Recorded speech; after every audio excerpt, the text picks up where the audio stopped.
Direct from Fort Meade, Maryland, this is DINFOS Live.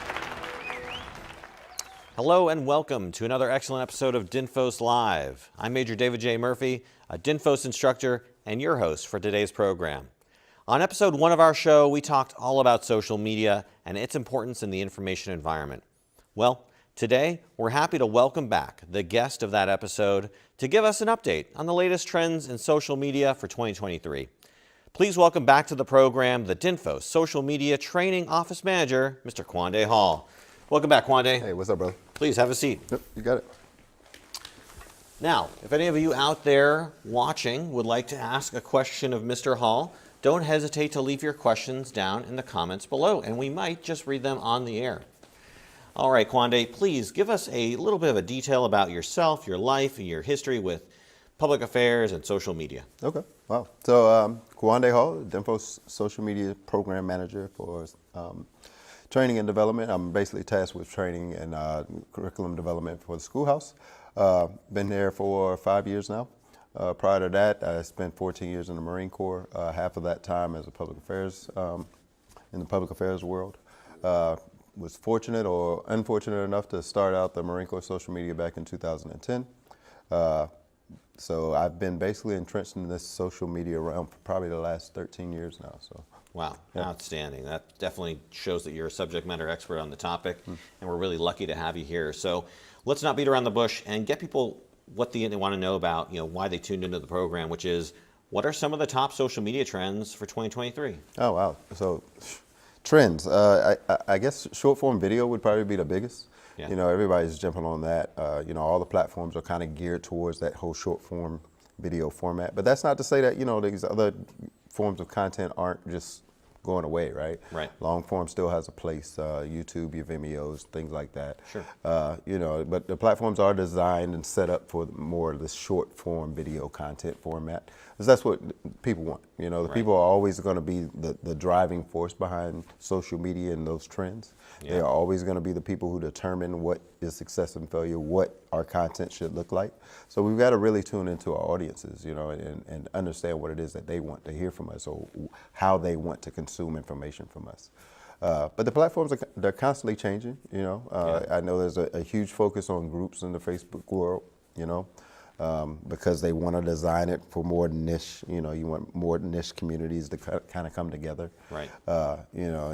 They've made it so that you can take a personal profile and make it like a professional business profile, so that you have a little bit further reach.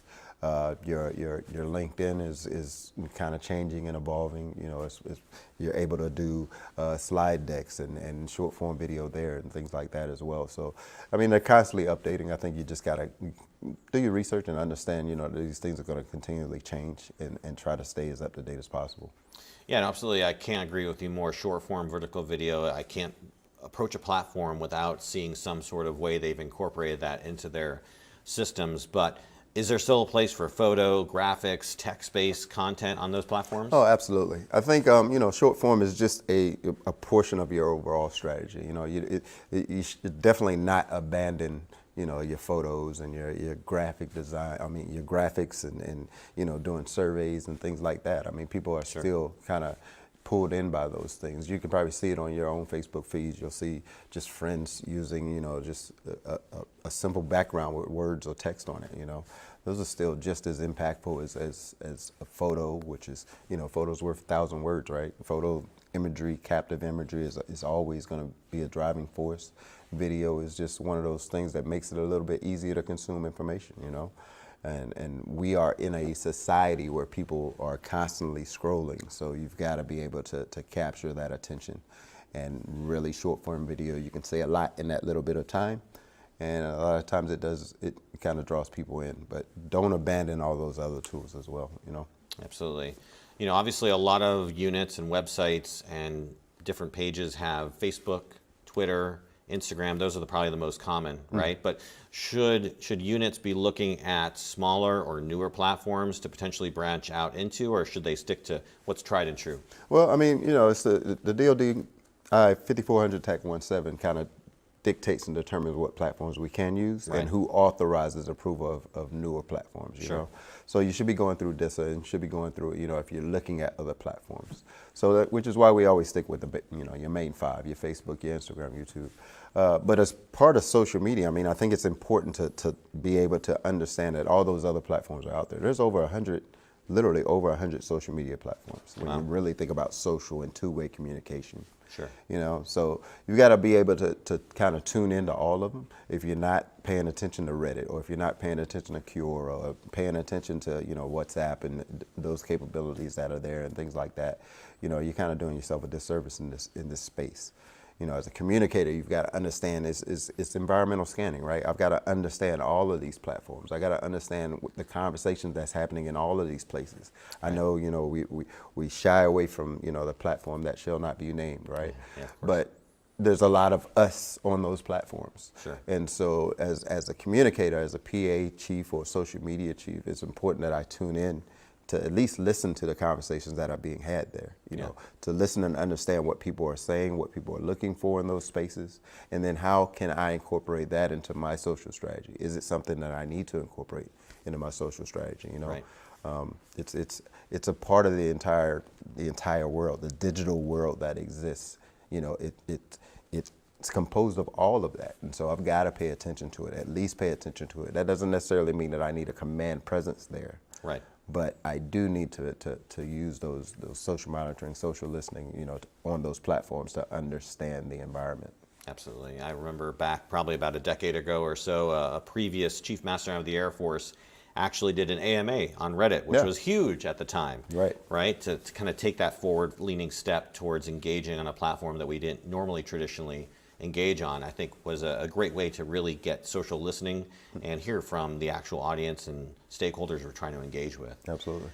So you mentioned short form vertical video as a very popular platform and a very popular way to communicate. Is there any particular tips or tricks or recommendations you would give on how best to create short form vertical video content with regard to what we're actually portraying on it, or the length of time that we're making those videos? You know, I think as a general rule of thumb, you know, people say like 10 to 20 seconds, right, is your sweet spot. But I think, you know, you got to think about how often you consume video and how, you know, there are platforms, people spend hours on YouTube. They spend hours, like, think about how long have you actually streamed a television show, right? You know, I know we have, they say that our attention span is short, but I really think it's attention span to get you, to grab your attention. Sure. But there are ways to get people to watch longer form video, you know? Absolutely. If I sat here and said, hey, you know what, at the end of this episode, I'm gonna give you the top 2 things you need to do social media correctly. Right? You know, would you stick around for the entire episode if it was 30 minutes or an hour or 2 hours, right? Would you fast forward through it? I think you got to look at your analytics and see, you know, are people using, you know, is this something that I've used that's going to make people watch longer or stay around longer, you know? So, yeah, you know, the crazy thing about social is there's no one size fits all. I can't just sit here and go, hey, guys, if you go out and make 10-second videos right now and post them on all your social channels, you're going to be successful. Like, that's not how it works. If it did, I mean, obviously I probably wouldn't be sitting here. But you know, you've got to figure out what it is that your audience wants from you. You know, how they want to connect with you. Is it in short form? Sure. You know, maybe. Is it in a longer form? Is it using photos? Is it using graphics? Is it using all the things that you have available to you? I think you've got to kind of weave in and out and figure out, you know, A/B testing is great. You know, do a 10-second video, do a 30-second video. Which one is more successful? You know, why is it more successful? Is it the time, or is it the content or the concept that's within the video itself that's keeping people around longer, you know? I've seen some very successful 2-minute videos in the military, you know, and I've seen some not so successful 15, 20-second videos in the military, you know? So I think you've got to kind of tap into what your audience wants from you, and really tap into how you're creating that content and delivering that content on these platforms. Absolutely. Have you seen any examples, either inside or outside the DoD, that might be something we can learn from as sort of best case scenarios or best use case scenarios? Oh, wow. You know what? Oh, wow. Natural Park Service is really good on Twitter. And I think it's not only their content which is engaging, but they actually engage. I think engagement goes a long way on social media. Sure. I think the people that do social the best, the Coast Guard does really good on Instagram, right? I think it's not only their content, but it's their engagement strategy that follows along with it. You know, they're not afraid of the comment section. They're not afraid to further push their messaging by engaging with their audience. And because they're doing that, the algorithms naturally push their message even further than, you know, probably they intended in the first place. Right. I think a lot of times we forget about the engagement factor when it comes to social. We want to use social as like this push medium. Sure. And it's not that. Like, it's always been designed for two-way communication. Right. You know, it's not television, it's not a billboard, you know, it's not something we just push and forget. We've got to pay attention to the conversations that we're starting and we're beginning. Yep. And I think the people that pay attention to that and find ways, creative ways to engage their audience and bring their personality out in their comments and you know, to drive home those command messages and all those things that we teach on the back end, I think those are the ones that are the most successful, depending on what you determine success is, right? You might go to one of these two platforms and be like, you know what, this is boring to me. But it's working for them. It's working for that organization, and it's working for the audience that's following them. Because they continue to tune in, they continue to pay attention, they continue to get, you know, the reach that they're trying to get, you know. So I think, you know, those are just two. But, you know, I think the people that do it best and successfully are the ones that have a full-on social strategy, and you can see it in their engagement, you can see it in their posts, you can see it in their content delivery, you know, and those are the ones that do it well, I think. Yeah, on the opposite end of that, on the other side of the spectrum, are there any cautionary tales that we should learn from so that we don't potentially make pitfalls or mistakes when we go out there on social media? Yeah, I think in that same regard, in the content and the engagement, I think not, or trying to distance yourself, bringing your personal feelings into it, a lot of times are the things that get us in trouble, well, at least that I've seen. So what happens is you are representing this organization, you know, if you're in uniform, if you're a leader, or if you're, you know, and it's when we start to engage those trolls or those bots or those people that are kind of poking the bear anyway, and we bring our personal opinions into it by leaning on the ethical values and nature of the organization, that we find ourselves in trouble. And those are the ones that usually make the headlines, right? Those are the ones that, oh, you know, how dare that, you know, we did this. Because it's never this person did it, it's this general or this command or this unit did this, right? And it's usually because, again, it's not having a full-on engagement strategy and an understanding of what it is that we want to say, and kind of doing so on the fly, doing live, right? Hey, we're live, you know, I'm just going to say whatever. That's right. You got to be cautious of those types of things, I think. Yeah, no, absolutely. The times I've seen pitfalls occur with, you know, not units, but actually more in the corporate side on the private sector, is when a company will want to message or communicate to an audience and they're just somewhat tone deaf to how that audience is going to respond to it, right? They know what they want to say internally, but then they say it and they haven't taken into account exactly how the audience is going to interpret that information. They haven't done their due diligence or their research and their social listening, and what happens is this just becomes a tone-deaf message, and then they have to come out and apologize for it and stuff like that. So do your research, understand your audience, understand your stakeholders and how they want to receive information, and communicate to them on their level. Yeah, absolutely. We actually have a question from social media. Okay. Carly Logue asks, Instagram users often discuss whether a post is grid-worthy or not, meaning whether it's suitable for their main profile or better suited for their stories. What's your take on this? Yeah, you know, Instagram is like 3 social platforms in one. It really is, because you've got your main wall, right? And then you've got your stories, and then you've got your, you know, it's like, so you've got to determine, and it's weird because Instagram kind of tries to help you determine, hey, should this be a story? Should this be a highlight? You know what I'm saying? I think at the end of the day, it depends on your audience and how they want to consume that information. You know, is it best as a wall feed? You know, is it best that we just make this simple post and keep it there? You know, is this a longer form piece of content that would do better as a story that we want to kind of just fade away in time? You know, I think it's the importance of the message. And I think you should create that content strategy for it, right? And so, all right, we're going to do this as a post, but we're going to try this as a story, and then do your, look at your analytics, see what how the audience responds. Did they respond to this piece of content here? Was it better received here than it was here? You kind of got to do that thing. A lot of things about social is kind of trial and error, right? There's no one size fits all. There's no, hey, go out, make sure you're doing this as your IG story, every single time. You can't really do that. You've got to do your due diligence and do your due research to understand your audience and how they're consuming your information, and then figure out what's the best place for that piece of content. And I know that's probably, you're probably like, yeah, you ain't answering my question, but it's really, that's what it is. It's the whole thing about social media is this constant learning environment, this constant opportunity to learn more and more and more about your organization, and learn more and more about your audience and how they want to receive information from you. And so it's a constant, you're in this constant process of writing down, discovery, and writing down content, and writing down, all right, what was the pros and cons of doing it this way, right? And then saying, all right, well, you know what? We had better success doing it as this type of post this vice, or on this platform versus this platform. We've been using Instagram, but man, we've got a really strong following on Twitter. I've got to really tone into what it is that I want to do and try to determine what my success factors for that is going to be, and then decide, am I meeting these goals that I'm trying to set for myself? Right.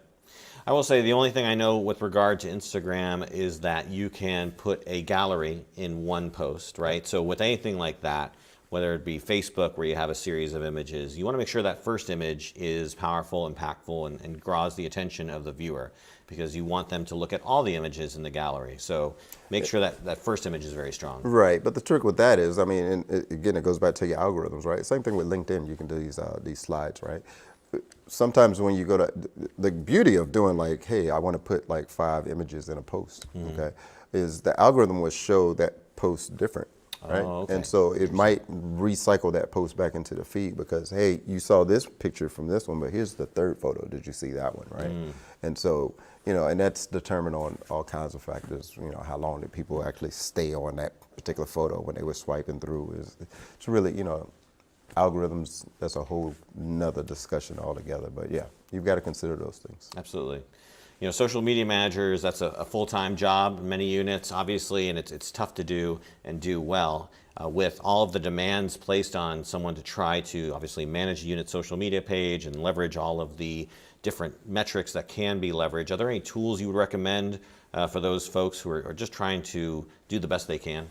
Yeah, there's a lot of, free platforms out there. There's a lot of not free platforms out there. You got your the HubSpot, your Hootsuite, other platforms like that. There's a lot of organic platforms within the platforms themselves that'll help you kind of manage posting and scheduling and things of that nature. I think you have to look at your organization and see, there's a lot of military units that contract out that information or contract out to certain platforms to get usage and things like that. I think you have to see what's available to you. Right.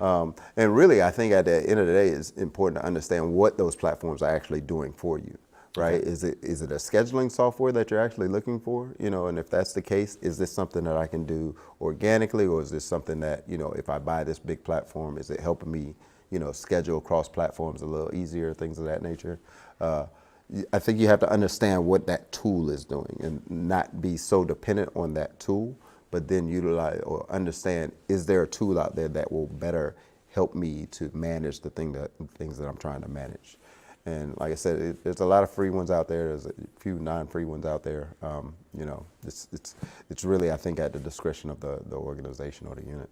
Absolutely. And if there are tools out there that aren't currently funded by the unit, then look into those opportunities to see how you can get the funding to potentially buy those services. I know some of the services themselves at the service level do offer services and do offer subscriptions to programs that all units can take advantage of. So see what exists out there for you, your unit, and potentially talk to your higher headquarters. Yep. There might be options out there that you aren't even thinking about. Absolutely. So talk to me about social media and what it looks like in 2024 and beyond, right? Can you put on your thinking cap and your prediction crystal ball and look into it and tell me what can we expect in 2024 and beyond? You know, I wish I had that crystal ball. You know, I probably wouldn't be sitting in the studio. Um, you know, the reality is, you know, it's a digital age, and you know, there's a lot of things that are coming. I think the audience will always dictate, again, what is going to be success and failure. But there are things, I mean, your VR is out there, your AI is out there. These are live, actual things that are happening right now. And, you know, there's a lot of, you know, I think, hesitance to use these things, you know, rightfully so. And we do not make policy here at DINFOS, so I don't want to get into a policy discussion by any means. I mean, you got to look at what policies and doctrine are out there for your organization. Absolutely. And make sure you're following those things and be cautious about these things. But, you know, like I said, the reality is that, you know, your Google and you know, Bing are using AI incorporated into these tools now. Sure. You know, and it's a part of life. It's you know, they had a discussion just yesterday with the government about AI. So right. There's a lot of concern there. But I also look at these tools kind of like how I look at Photoshop. You know, when Photoshop came around for photographers, it was like, oh my God, photography is going to go away. And that's not what it did. What it did is it helped photographers enhance the beauty of their images. And I think you have to look at AI in the same manner. You know, it's one of those things that can enhance the things that we do as public affairs and social media strategists. Right. So it can give me more tools to think about how to create content, or what you know, a better way to deliver this piece of content or that type of content. You know, but I think you have to be conscientious of again, what you're putting into these things. Sure. So what you put in, you get out. Yeah. And like I said, I'm sure there are discussions out there right now that it's happening, but you know, the reality is you're talking 2024, 2025, you know, the next 3-4 years, you know, these things are going to be incorporated into these social media platforms, and you know, algorithmically speaking and thinking about what's driving content, you know, it's going to be a big part of it. And so we've got to, I think we need to take the time to at least research it and understand that these things exist.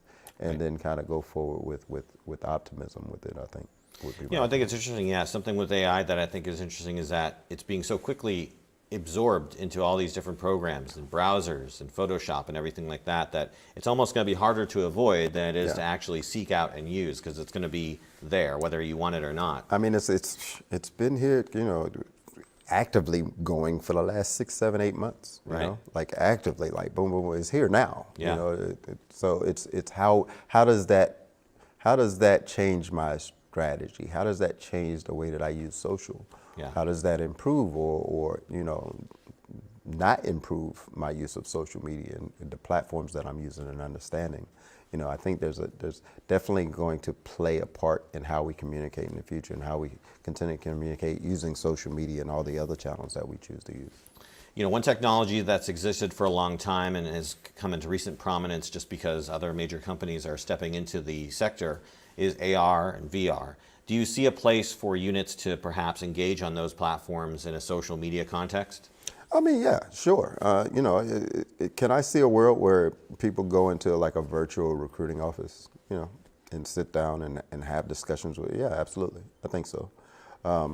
But, you know, you don't want to jump ahead too fast. I think at the end of the day, whatever we choose to do, however we choose to communicate, however we choose to engage with people, we've got to make sure that it aligns with our unit, our organization's message. Sure. It aligns with our values, and it's what we intend to get done. You know, you got to kind of build it into social strategy is communication strategy, right? It's all built in together. So, you know, when I'm looking at all these tools that are available to me, social media, my website, my email channels, my end-to-end, you know, messaging apps and things like that, you know, how do I incorporate all of those things into an overall communication strategy? How do I effectively utilize all these things to communicate my message and get my intent out there, right?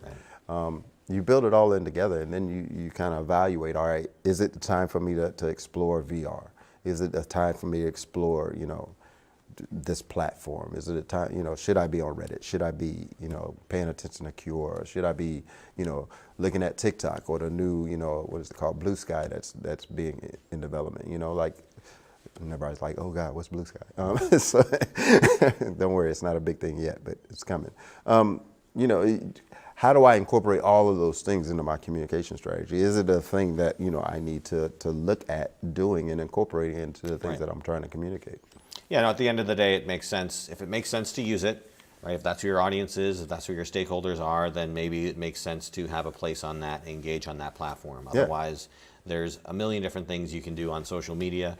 You have to do what makes sense with regard to how you're going to be able to best engage with that key public and that stakeholder. Exactly. In general, though, in talking about engagement, has it gotten easier or harder in 2023? I don't know if it's gotten easier or harder. I mean, I think the realization that we have to engage has become more prevalent. Okay. You know, I get the amount of emails I get that's like questions like, how do I delete people? Or how do I, ban this? So, I think it's all a part of that entire engagement strategy and being involved in the conversation that we're starting. Sure.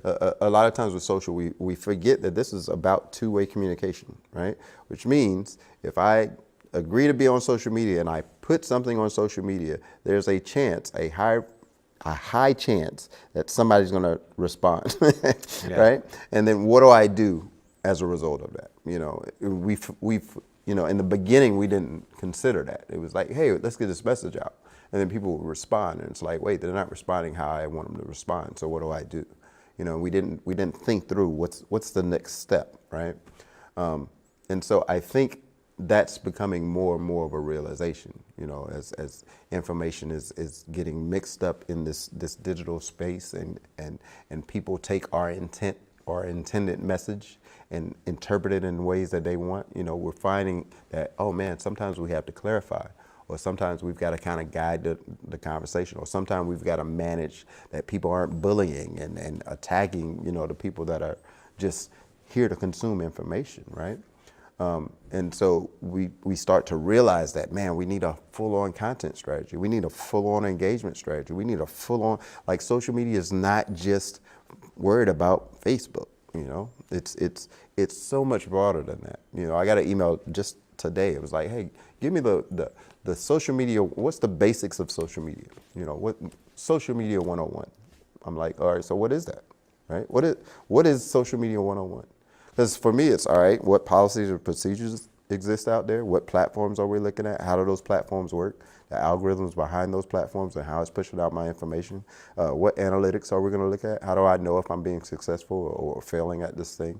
What type of content am I putting out there? What is my engagement strategy? What is the impact of the information that's going out there? How do I manage all the information? There is no 101. Like, what is basic social media use? What is basic communication skills in a digital environment? It's so broad. It's so broad. And so it's having to consume or pull in all of that. And I think that's the thing that's made engagement harder, is understanding that, man, it's not just me making a post and then having a response. It's all of these things together. Sure. Yeah, I mean, there's a lot more to look at in terms of statistics and back-end details that you have to consider with regard to how people are engaging with the content. Right. Absolutely. Well, we have another question from social media. Rachel R. asks, with Instagram's shift towards a video-centric platform, is it a waste of time or energy to keep using it as a photo platform? Huh. Well, it's a good question. Interesting. But yeah, it is. But I think at the end of the day, Instagram has always been photo-centric, right? I mean, even when they started making the change to video, you had a lot of influencers and a lot of people that were just like, wait a minute, like, where's my stills? I think it's about quality and not quantity. I think a powerful image still speaks volumes on a platform like that. And I think, again, it goes back to the user. Like, I think about my use of Instagram. The videos are nice, yeah, but most of the time I just scroll through them. The thing that stops me is a strong image, right? Like, that's the thing that stops me on Instagram, because that's what I'm there for. And I think your audience, all in all, I mean, when you look at statistically, photos is still like a high percentage of the content that goes on Instagram is still photo. Right. And so, I am not to say I am not the end all be all. I think you have to listen to your audience, and they will determine what direction that goes into. A lot of things, there's a platform that shall not be named that has started to make everyone else, change the way that they're delivering content because of this other platform. They're trying to keep up in a sense. But I think photo still has a place. Right. And I think that'll always be the case. Pinterest is still strong, right? But Flickr is still a thing out there. It's probably not used as much as it used to be. But, it still exists. Like, it still exists, right? So I think there's a place for it, and I think as long as your content you're delivering quality content there, I think both can coexist. Well, I think it goes back to what you were talking about earlier, right? Just because short form vertical video is the hotness right now doesn't mean you can ignore text, right, or graphics or photos, yeah, right? So I would say to continue to leverage the platform for what it's best at, absolutely, which is photos. Yeah. Instagram, I think, it started out as a photo first platform and it's adopted video, but still photos is where it shines. So yeah, I wouldn't ignore photos as a content type, because it depends on how your audience reacts to and responds to what you put out there. Yeah. And there are people who really like great photos and respond to it really well and love to comment on them. And there's people who like video. So I wouldn't ignore photos at all. I think having that dynamic content strategy is helpful anyway, So mix up photo and video and text. Well, sure. I wouldn't necessarily use text on Instagram, but mix up those two things, right? And find what works for you. Find if there's a sweet spot in there that, you know what, I'm having just as much success on my photo as I am on these short video formats. Yeah. Right? Well, I will say it's interesting. Sometimes you see people post images on Instagram that are text. Yeah. Right? Like take screenshots of text, yeah, and those become very popular sometimes. They do. So it's interesting to see what works on any individual You platform. know, and thing about Instagram, I mean, especially like in your stories, it gives your audience another opportunity to engage with you, because you can put, polls on there, you can put, things in there so they can go in and actually engage with that piece of content. So that's why people, again, you want to find that mix. You want to find and see if there's a sweet spot in there for you to utilize all of those things.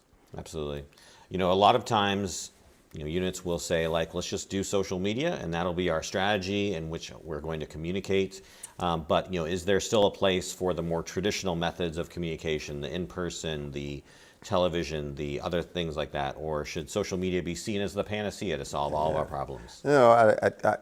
I would never put all my eggs in one basket. Social media is a way to communicate. It's not the only way to communicate, right? You still got email, you still got your website, you still have, posters on the wall, and you still got commercials running on television. You got to think about social media as a part of a communication strategy, right? And I've got all of these tools available to me to communicate my message, right? And I can utilize social media to be very specific about who I want to reach and communicate to in a certain way. And then I can still use my website to communicate things, and I can still use email blasts, and I can still use in-person events and things like that to communicate my overall message and overall intent. So I think strategically, you've got to be able to utilize all these things. You don't want to just lean on one thing. What happens if you put everything on Facebook and Facebook gets bought out tomorrow, shut down by the government or something, something like that? What do you do then, right? Like, oh my goodness, what do you do now, right? I think you have to strategically think about all these things and then learn to tell your story across all these channels that are available to you. Absolutely. What about influencers? Can they be leveraged or utilized in such a way in 2023 that is different than the past, or today more than ever? Yeah. Influencers are interesting, especially in the military and DoD. I think first we have to understand what an influencer is, right? Us as organizations are influencers. People look for, the Army, Navy, Air Force, Marine Corps, Coast Guard, what have you, for certain pieces of information, and we have a circle of influence around certain topics, right? And then you got to look at your leaders. There are leaders in your organization that are influencers. There are people within your organization that are influencers. So there are opportunities there to kind of utilize these voices that exist. But there's a danger there as well, right? So you don't want to connect your wagon to this horse, and then they're leading you down the wrong path, right? I've seen it used great. There was a Marine Corps martial arts program out in California. They had a famous YouTube MMA fighter, come out and wrestle like 30 Marines, right? And so you get this guy, he's making these Marines just tap out in this McMap program. But then they had a discussion about McMap and how, and so you've got this guy who has all this influence, and he's telling the story about the Marine Corps, and it made sense. It ties together, right? As long as I think it aligns with your overall command mission and what it is that you're trying to do, I think you have those opportunities. But you know, at the same time, I shouldn't be out here looking for Beyonce to you know, I don't know, say something about DINFOS Live one day, right? It's like, oh wow, I can only hope. Yeah, right. You know, it's like, you know, how realistic is it for me to actually work with these people or incorporate an influencer into my communication strategy? You know, there are opportunities, and I think we have to look at it. There was a Army Master Sergeant I met probably last year, and she had a whole influencer program. She identified soldiers and troops within the organization that had a ring of influence. And so she would, you know, she vetted them all out, made sure that they were on the up and up, and was very clear about, hey, you know, I want to utilize you as an influencer, but these are the rules of engagement. This is, you know, how we're going to carry forward, and this is how you can maintain, you know, your position in this, you know, in this realm or in this capacity. And if you violate, you know, boom, boom, boom, then we're going to stop using them. But then she would use these people, and they would come to like big events, and then she would use them to kind of amplify the messages that she was trying to get out. Right. Great opportunity, right? Great idea. But we also have to be very cautious, as the DODI 5400 is very clear about personal and professional use of social, and trying to divide those two things. So we've got to be conscious of that, and conscious of what the policy says, and conscious of how it determines how we can utilize an influencer, or how we can become influencers ourselves, you know? Right, no, absolutely. I think that's very important that we prescribe to policy and doctrine anytime we're doing anything on social media, or anytime we're doing something we're engaging with the public, for sure. One of the examples that I remember back from my own career is when I was at Keesler Air Force Base. We had an air show. We actually invited a YouTuber to engage with the Thunderbirds as part of the program to promote the Thunderbirds, to promote the Air Force, and it resulted in a really interesting engagement that ultimately led to a video that was seen by millions of people on his channel. But it helped, again, promote the Air Force, promote the Thunderbirds, and get that message out there. Yeah. What about social listening? Has that changed at all in 2023, or is that pretty much the same? I think it's just as important. I don't know if it's changed. You know, we've got to, as a communicator, be able to understand the entirety of the environment, the digital environment as a whole. And so there are conversations that are being held on lesser known sites or smaller sites, your Reddits, your Quoras, platforms like that. Then I've got to pay attention to it so that I know how to effectively reach and communicate to the audience that I'm trying to reach and communicate to. You know, you've got to build it into the overall strategy. It's important. It plays an important role. If you're not paying attention to what conversations are being had, social media, you know, every unit that I've ever been with has had some type of command climate survey, right? And social media is the ultimate command climate survey. If there's something wrong with the organization, people are talking about it, right? The people within the organization are talking about it. People that are associated with the organization are talking about it. You know, and if you're just turning a blind eye, or you know, you're not listening to those things, you know, then how can you effectively communicate what it is that you're trying to communicate? How can you effectively reach the people that you're trying to reach if you don't even know what it is, what their concerns are, or what their wants are, what their desires are? You know, I've got to be in tune with my audience, and I've got to be in tune with what they want and how they want to hear information or consume information from me. Yeah, I'd say if anything, there's just more to listen to, right? Absolutely. That's the biggest thing I've seen in 2023 with regard to social listening. Well, we're social listening to you right now because we got another question from social media. Lauren P. asks, for those of us that wish to learn more and want to attend DINFOS courses but can't support being away for an extended period of time, what would you recommend for learning tools that we could use on our own? Oh, wow. So DINFOS has a great site, the Pavilion site. I'm sure we'll throw the link up later. But we've got a lot of things in there about that in regards to not only social media, but just communication strategy as a whole. So learn to take better photos, learn to take better videos. All of that is available on the pavilion.dinfos.edu site. We have an awesome mobile training team within the organization itself. So you can always reach out to Mel Weatherspoon. I'm sure we'll throw her email up or contact information up. They'd be happy to develop a curriculum for our viewers who want to learn more about any particular concept, right? Absolutely, absolutely. So not just social, but everything communication based. So, you know, we understand that, you know, sometimes it's difficult, especially social media, right? You know, a lot of times we get to a unit or organization and it's like, hey, you've got the most experience with it. Well, I've only seen social for 2 months. Great. It's 2 months longer than everybody else. So you're not a social media person, right? But you have no understanding of or grasp of where to even begin. Pavilion's a great start. Calling the schoolhouse is a great start. And we've got tools and you know, we can make that training available to you. Absolutely. Yeah, absolutely. And then there's also tools outside of the DoD that people should definitely look into. I think YouTube has hosts of videos all up to date on the latest trends and how to leverage those for any particular platform. So check those out as well. But I think there's one important learning tool that we're failing to mention, which you should because you're the host of it, the social media forum. Please tell our audience about this great learning experience. So yeah, we actually have the social media forum 2023 is coming up August 23rd, 24th. That'll be in Annapolis, Maryland. Registration is still open, although it's pretty slim. I'll probably make this announcement and probably fill up right after that.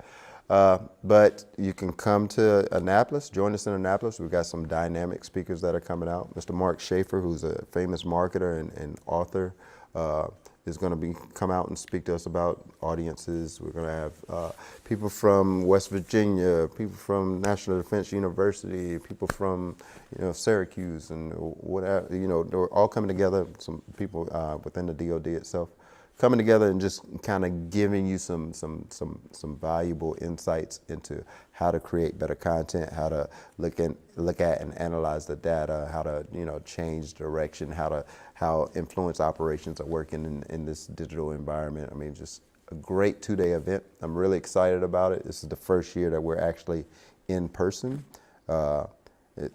This is year 5 now, I think. So, the first year we were kind of sideswiped by year 4, sideswiped by COVID. We did 2 years virtual. We did another year that was kind of semi-virtual, and so it's going to be a nice event. You can tune in. We'll live stream it to the DINFOS website as well, and you can also tune into the DINFOS YouTube channel. But August 23rd, 24th, mark your calendars. It'll run from about 9 o'clock to about 4:30, something like that. So. Absolutely. We'll make sure to put the links in the show notes for that event, so don't miss it. And actually, you mentioned Syracuse, and I can't fail to mention if we don't mention the fact that you're going to be leaving the schoolhouse. You're going to be taking a job with Syracuse University soon, but it'll be sad to see you go, but we wish you the very best in that future endeavor. And before we say goodbye to you as a DINFOS instructor, DINFOS faculty member, and also a guest on this program, do you have any final comments about or words of wisdom about social media our audience should take with them? Oh, wow. First, thanks for that. Yeah, I will be leaving in August. So kind of sad to go, but also exciting for the next chapter. Be at Newhouse teaching in PR. So that'll be great. And obviously, I love the DoD, so I'll still be, maintain contact here. But just social, it's going to continue to evolve, but don't forget your audiences. I think the audience is always going to be the driving factor. The audience is always going to be the future that dictates and determines what direction we go, what success, what failure looks like. Tune into the audience. Understand that social is not about what you want to say, but what your audience wants to hear from you. So those will be my parting words. Just keep grinding at it, man. It's going to be trial and error. You're going to make mistakes, and it's okay to make a mistake. Just learn from it and move forward. Absolutely. And again, I'd be remiss if I didn't mention just what a tremendous impact you've had on the schoolhouse and our curriculum and social media training in general. I think we'll be definitely sad to lose you, but again, wish for you all the best in all your future endeavors. Appreciate it. Well, that concludes our show for this month. I want to thank Mr. Hall for taking time out to be here, and I want to thank you all for tuning in. Look for any of the links we discussed in our show notes from today's episode. And remember, if you prefer to listen to our show rather than watch it, just download it as a podcast by searching for DINFOS Live on your podcatcher of choice. Join us next month on July 25th at 2 p.m. Eastern, where we'll be talking about motion graphics. All right, see you later, everybody. Have a great one.